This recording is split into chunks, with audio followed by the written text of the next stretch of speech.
Darren. Hello. So nice to meet you. Finally. Yes, finally. Yes. So it's Pride Month. It is. And it is. I have a lot of friends in that community, and just meeting you recently, and not even hearing your story yet, but I know that there's something there. What lies beneath? Yes. So tell me a bit about yourself. This is kind of like an introduction, to me and your story. So yeah. First, thank you for asking me to do this. Yes, it's an honor to do this. The Pride Month thing it means a lot to me.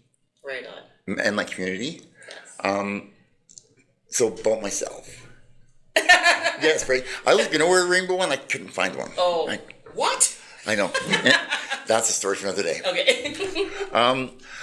So I grew up in small town, Central Alberta, like very small town, 700 people. Okay, tell me, because I went to high school, a junior high in a small town. I could be close to you. It's like west of Red Deer. Oh, okay. Like in between Sylvan Lake and Rocky Mountain House. Yeah. The little town that we don't speak of. Yeah. Okay. So, I grew up there, and I never felt like I didn't fit in. I just felt everyone else didn't fit in. Like I was me. Yeah. There wasn't a lot of bullying. There wasn't a lot of teasing. I didn't think I was gay, because to me, gay meant I wore panties, and I didn't do that. I played hockey. I did rodeo. Like I did stuff that The small town stuff. Hockey. Yeah, like it was. I had. I won't say good friends, but I was friends with the girls, and all through school, like the guys that wanted to be me, because like I was friends with girls. Yeah. But there's not that. Yeah. I just want to be their friends. Yeah. Right. So I experimented, but I didn't see it as experimenting. Right. I just thought, this is what everyone's doing. Yeah. By the time we hit junior high, senior high, gym locker room, it's like, yes. So I knew that, okay, something, but I thought that was the norm. Right. I didn't know what gay people were. The way I phrased that, I had never met a gay person, so I didn't know that I was gay. Right. And I'd seen them on TV. I'd seen them portrayed in movies, and that wasn't who it was. I lived I would be with guys. I would be with girls. I guess by all definition, I was bisexual, but I didn't even know what that was. Right. To me, that was someone who couldn't make up their mind. Right. So, I went to school, got a degree. I met a woman, wonderful woman. We had a kid together. I was happy. And you know how some people say being gay is just a phase? For me, being straight was my phase. That was my phase. Just before we were supposed to get married, we had a son. There was going to be a marriage, and I just thought, I just had that inner desire. Is the best way to describe it. So I went out to the one and only gay bar in Red Deer, and I hooked up, and I felt like something was filled. Yeah. So this is hard for me to talk about. I haven't said often. I went back home that night and thought, how do I get out of this? I had a son. I had a life that, not that I wanted, but my family wanted me to have. Right. I had the first grandson, first great grand, like it was, and for me it was hard to be that, and I couldn't do it. I didn't want to do it to her. Yeah. I didn't want to do it to him. I didn't want to live that life, and then 40 years later, I leave an unhappy marriage because I've been miserable the whole time. So I did, at the time in my mind, the right thing, and I can't do this. Can't do it. I told her why. And she thought I had an affair with a woman. Yeah. And she's like, what? Like, who would do that? Like, I'm like, why would I lie about seeing the guy? Like, it's, so, but didn't end well. But there was a part of me, and this is where I'm not proud. There's a part of me that's like, oh, I'm free. I don't have that responsibility. I don't have to worry about helping raise him, and I can be who I want. So I moved to Calgary, and it was a big move. But in Calgary, I was with my people. Yeah. But I didn't know what my people were. Okay. Because so I was trying to fit into what the bar scenes were, or the party scenes, the club scenes, and like going to this cliche is going to Safeway, the produce department, hoping you meet some cute guy. Yeah. That doesn't happen. Like, it's, for me, my life wasn't happening the way I'd seen it happen on movies, right? And that was the only gay life I'd seen. Bars.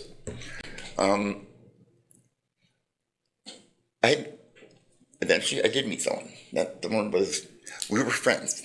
Keep in mind, this is the 90s, where we don't talk about it. Right. It's not, we were roommates. Yeah.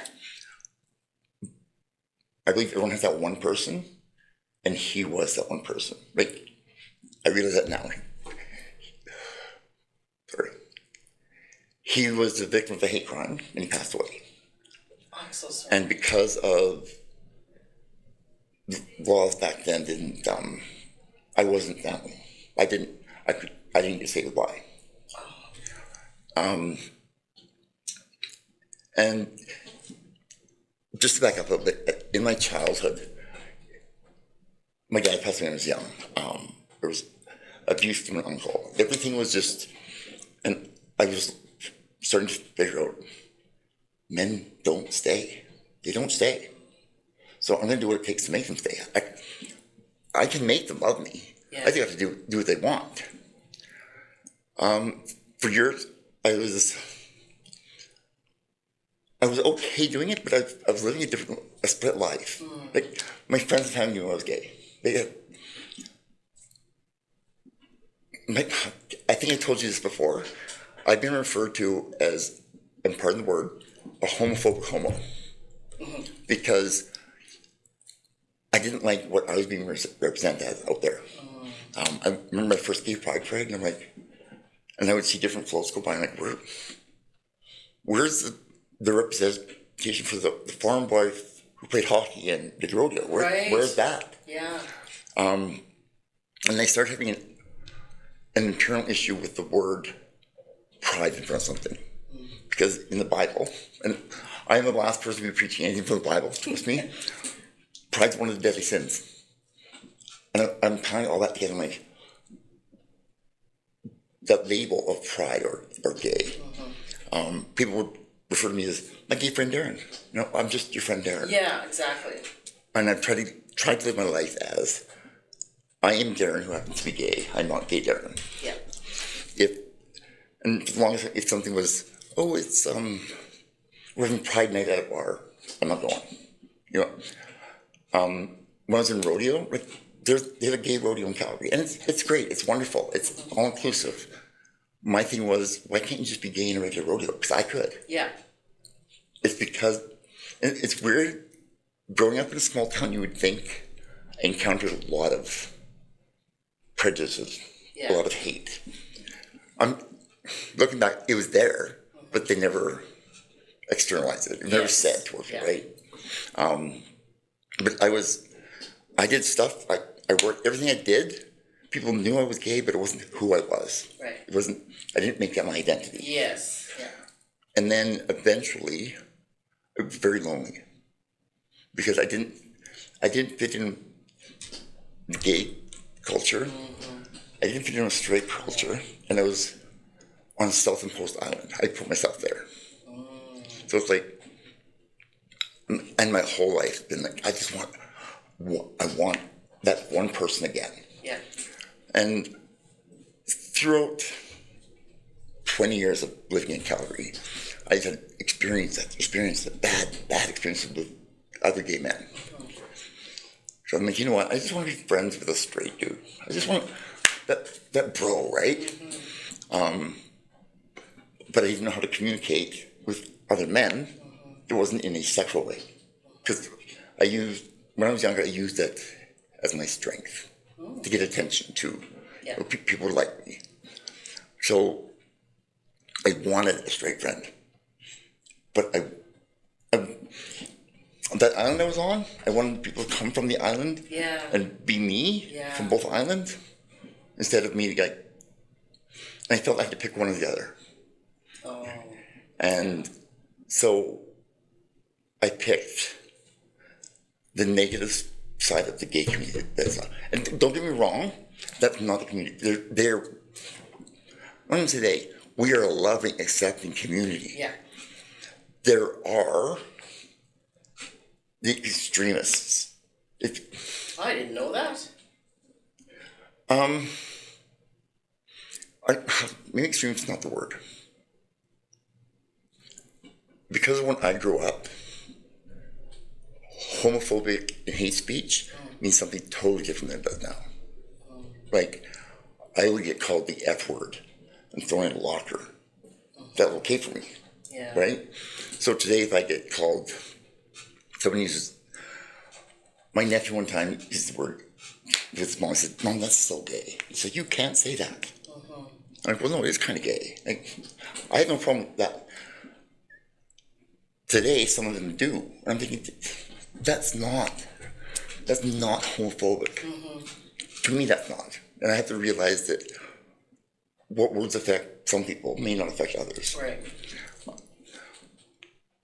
When I looked up, when I started actually researching what Pride was about, and I would ask younger, I don't say younger generation like I'm an old timer. We're not going to talk about how old I am. And they didn't know. They didn't know what they were celebrating. And I would ask them, "Do you know what Stonewall is? Do you know why we're doing this?" And one young man said to me, "It's so that people know we're here." Yeah. This is like 4 years ago. I'm like, you know what? You've shown them you're here very well. They know we're here. Yeah. Sit back and just let them. And that's kind of where I'm at with, for me, an old-timer gay man. I'm learning from them that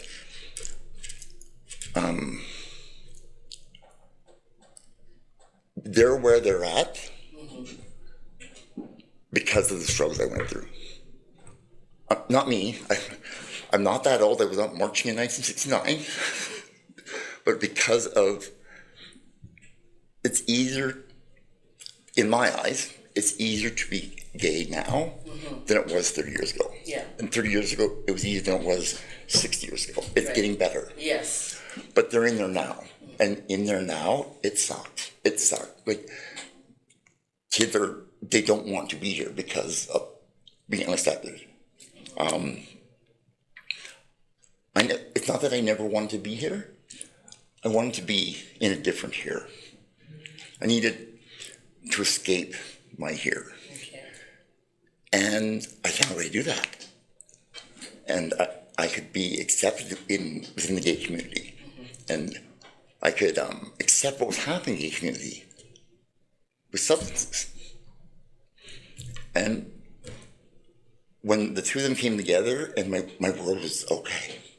You know what? I was okay doing stuff that I thought, like, stuff that I never thought I would do. Right. Crossing lines and but I was okay with it because that's what we did in the gay community. Right. I had no examples of what we didn't do. I lived in Calgary for years, and I knew a select group of people.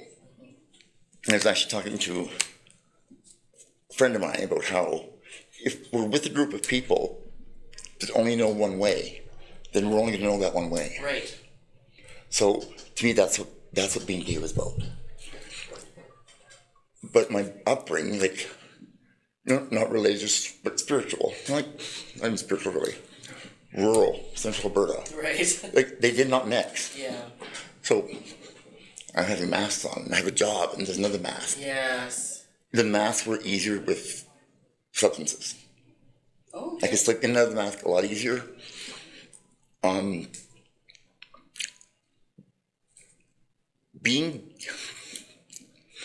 I want to say, to me, being gay was never a struggle on the outside. I haven't had a struggle with society. My struggle with being gay is in here. It's a me thing. Oh, interesting. That's the homophobic homo. Okay. A lot of self-loathing, because I didn't like who I was representing myself in this community. I didn't like the community. The community made me, as an addict, which I'm a recovering addict, want to blame everyone. Nothing's my fault. So for many years, it was just like floundering, and I was looking for that one person. And just back up, after he passed away, I couldn't tell anyone. I didn't, like, as far as my family, like, he was your roommate. What is the big deal? Oh, wow. Like, friends. Up until just over 2 years ago, I was in a treatment center, and we told our story. And when I said it out loud there, it became real. Wow. I never breathed him. Yeah. Like, he was always just like, I wouldn't talk about him because people were like, I didn't know how to refer to him. Like, am I a widow? Am I a widower? Like, Yeah. he's not my ex. Yeah. Being in recovery right now, and this kind of sidetracking, but it's on this topic as well. Being okay with who I am now as a gay man, Yeah. I'm okay with that I'm a gay man. Good. I'm okay with the fact that the younger generation are okay, or I'm hopefully okay with who they are. Yeah. That's all I want. If I had to go through crap to make just so other people's lives can be better, then maybe that's why I'm here. Yeah. Like, I'm not the almighty savior. A friend of mine told me he's getting married, and there was a part of me that was so happy he's marrying his partner. But there was that part of me inside like, screw you. How can you get your happy ending? Because I never got to have a happy ending 30 years ago. Wow. And there was a part of me that was just really angry with him. Oh, wow. And it was hard to be happy for someone, but I wasn't angry at him. I was angry for me. I was sad for me. Yeah. And I remember saying to my counselor, this couldn't happen if all that stuff didn't happen before that they don't know about. Right. Like, and I used to tell the younger generation, your life is so easy now. You have no idea. You can hold hands in public. You can, and that's like my grandpa saying, we used to walk uphill school in snow both ways. Yeah. You don't know how easy you have it now. You have a rotary dial phone. Mm-hmm. You don't have to yell across the field. Yeah. So I tried to stop doing that, and in doing that, I become more okay with who I am. I don't have to change their life. Yeah. I don't have to make them see it. My perspective. I hope this will help. Yeah. I'm so nervous doing this. I'm not even looking at the camera. I'm looking at you. Yeah, that's fine. I'm hoping that this puts some. I heard someone else say on one of your podcasts, and it resonated with me. Mm-hmm. I'm part of the community, but I'm not part of the community, if that makes sense. Yes, absolutely. Like, there's parts that I identify with, there's parts that I don't identify with. Yeah. And it's hearing that person on that podcast that you did say that, I'm like, oh, I'm not the only one. I'm not the one who feels this way. Yeah. And there's an age group where we feel like you don't know. Like, yeah. And you had actually asked me already about the Pride Parade, and I said I think it's in August. Mm-hmm. When I lived in Calgary, it was Pride weekend, it was September long weekend.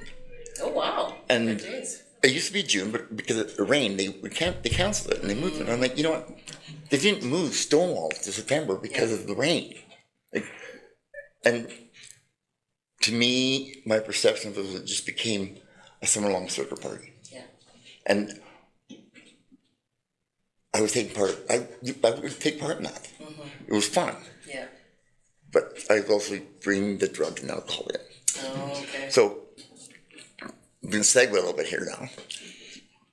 Being a silent mentor, I hope, can be in the gay community. Like, I'm not going to tell them how to do it. I'm just like, look, this is what works for me. Like, being able to talk to someone who, because someone does get it. I thought no one got it. I thought like there was no one else in Central Alberta who was gay. Yeah. I was pleasantly surprised that there was a community there. Yeah. A community here. And I'm going to get a lot of that. I might get my gay card taken away for saying this. For a community that wants to be so accepted, they're very divisive. Yeah. They can be. Okay. Like, this community doesn't like what this one does. Yeah. And very, my experience with it is some of them don't want you to succeed more than they are. Oh. Yeah. There are some I know there are some who like, good for you. Yeah. I thought I was one of those good for you ones. Some of my friends think he's getting married. I'm like, you know what? No. Being in recovery for the past few years has made me so much more. I'm going to say this, and people who watch it, wow, he said it. I'm starting to love who I am.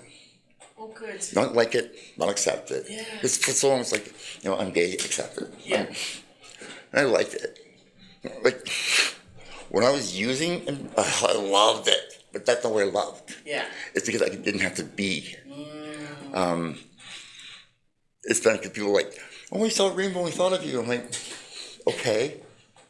Like, and I was going to come today with a rainbow shirt on. One, I couldn't find it. And second is, and I didn't want to be represented as the rainbow. Yeah. So, how I met you is actually through a common friend. Him and I are starting a venture, a nonprofit venture, where again, through mentoring, we can let people know they're not alone. It's, I think it's a big thing, the connection of humanity. Like, how are you doing? Are you okay? I'm fine. What are you thinking? Yeah. Like, and you know what? Don't lie to me because I've been there. Yeah. My friend and I, we started both in recovery.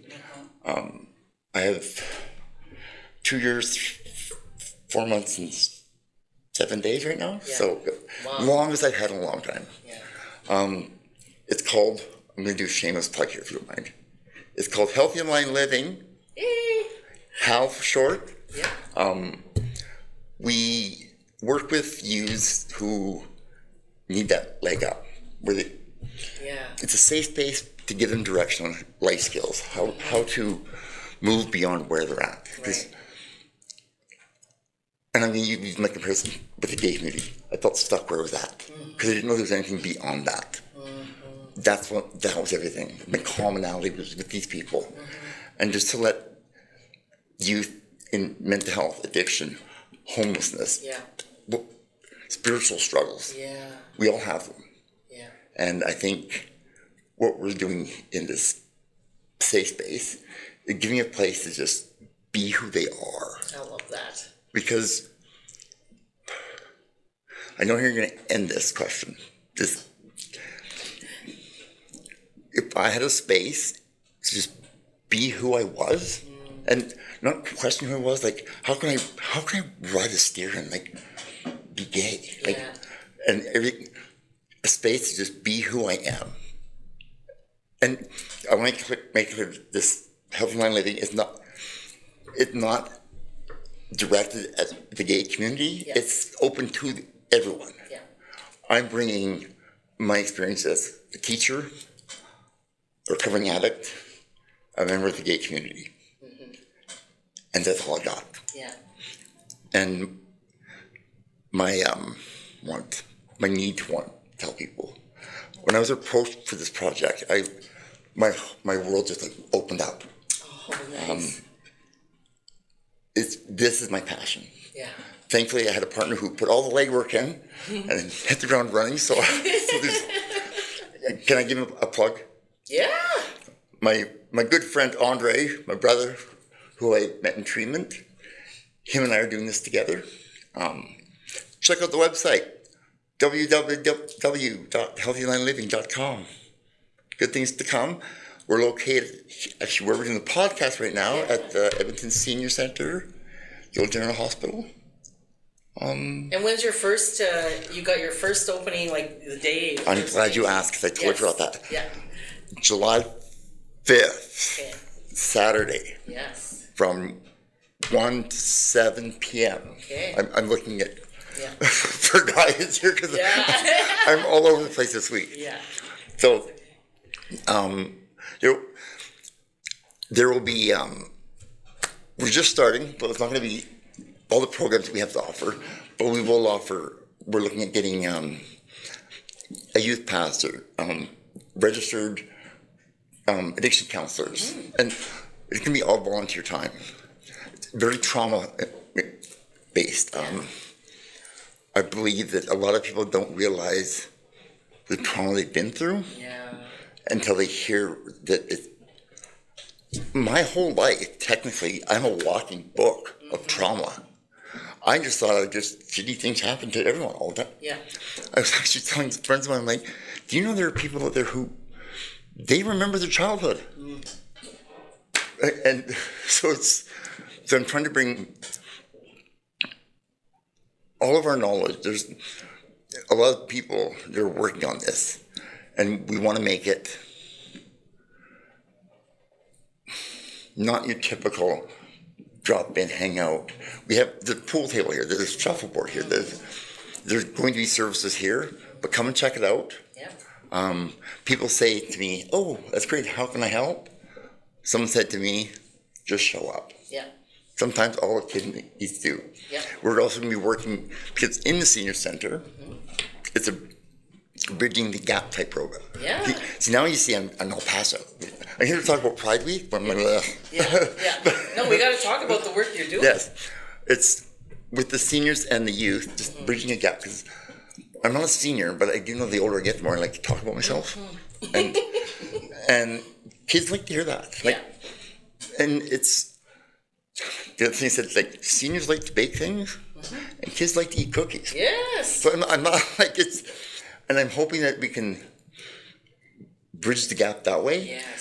And kids just need, one thing I learned as a teacher is every kid is different. And if you attack every kid, not hate the word kid, every youth with the same approach, you're going to lose 75% of them.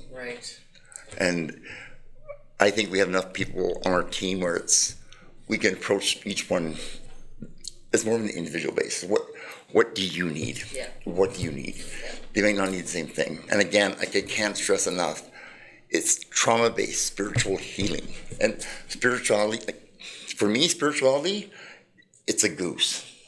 My partner that passed away, he used to call me Maverick, I called him Goose. Oh, nice. And for me, I see a goose. That's my higher power. I'm not going to get preaching a higher power and that, because that turns a lot of people off. If I had had that when I was growing up, all it does is tell me that I'm okay who I am. And I can't believe I said those words either, because sorry.